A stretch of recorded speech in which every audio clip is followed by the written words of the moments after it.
Good afternoon to the floor at large. My name is Veronica Muvangizi and I am the first speaker for the proposition team. The topic for today's debate is this House would allow police intervention in Parliament. We define the motion as allowing the civil forces to act as an arbitrator if needs be during National Assembly, and we would like to define this House as South Africa. In today's debate, we will prove to you that allowing the potential for police intervention will enable the Parliament to operate most effectively, which is essential for a functioning democratic state. In essence, our policy for today's debate is as follows. The normal laws and legal exemptions will continue to exist. However, if the parliamentarians are to extend beyond that which the law allows and to impede upon the intended process in Parliament, they will be allowed to intervene. In order to minimize the potential of creating a hostile environment, the police present will not be permitted to have any heavy-duty weapons on site. They will also only be allowed to intervene when requested by the Speaker, as is the status quo when dealing with individuals who get out of hand. Our case bit goes as follows.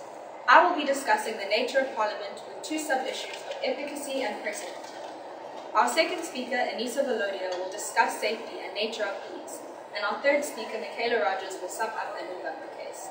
Now for my substantive matter, starting with the nature of Parliament.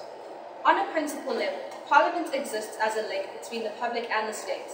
They facilitate public interaction and participation in the lawmaking process, and one of their main objectives is to make decisions about the country and pass laws whilst communicating with the general public.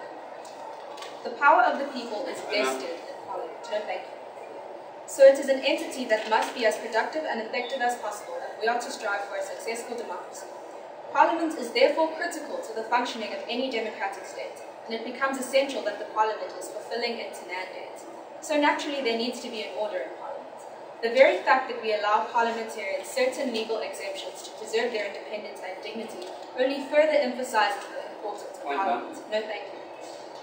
Using the aforementioned criteria as the axiom from which we approach Parliament, we see that Parliament is not functioning to its full capacity, and I will be dealing with this on two levels, efficacy and precedent. Starting with efficacy. By the end of this point, I will have shown you how Parliament is currently unable to function effectively due to the inability to control proceedings once a disruption has unfolded. As I mentioned earlier, Parliament has a constitutional duty to hold the President accountable for the true state of the nation, amongst other things. The fact that Jacob Zuma has refrained from standing in National Assembly since 21st of August, despite the surfacing of issues like the electricity prices and rising unemployment rates, which this institution is supposed to address, shows that Parliament is currently unable to fulfill that fundamental aspect of their mandate. The reason for the President's absence is largely owed to the happenings of the National Assembly on the 21st of August, whereby members of the EFF disrupted the Speaker by banging on desks and chanting loudly to the point where the Speaker had to step down. And this is not nearly the only example of chaos in the South African Parliament. Riot police were eventually called in to help disband the National Assembly, but only once the Speaker had already stepped down. Instances like that of the 21st of August are not isolated cases. Only 2 months ago, 5 minutes into the parliamentary proceedings, no thank you, and the Speaker was once again being shouted down, this time started by the DA members of Parliament.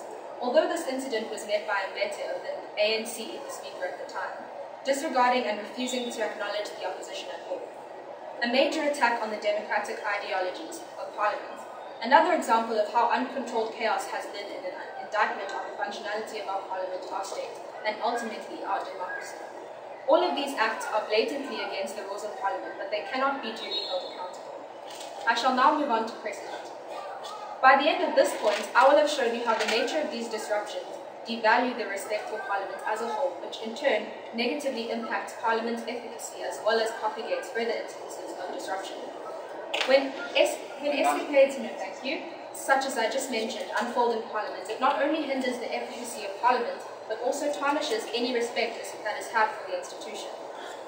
These incidences of Parliament, rules being disregarded, these incidents of Parliament rules being disregarded has become an ever-growing trend that shows no sign of ceasing, as there is yet to be an active deterrent. Breaking down Parliament through threats of disruption does nothing to achieve any of our Parliament's objectives. Basically, it is a vicious cycle where the devaluing of our Parliament affects their productivity. There is one truth that needs to be acknowledged in today's debate, and that is that Parliament cannot hope to function effectively if this pandemonium persists. We cannot suspend the whole of the DA and for their actions. We can, however, introduce our policy as a preventative measure and allow the police to intervene in these moments of mayhem. You're out of order. Given the mounting challenges that our country is facing, we need a functional parliament more than ever. The current state of parliament is such that it compromises the very purpose of parliament, which in turn hinders our functioning of state and our democracy. The only way this can be controlled is through the introduction of our policy.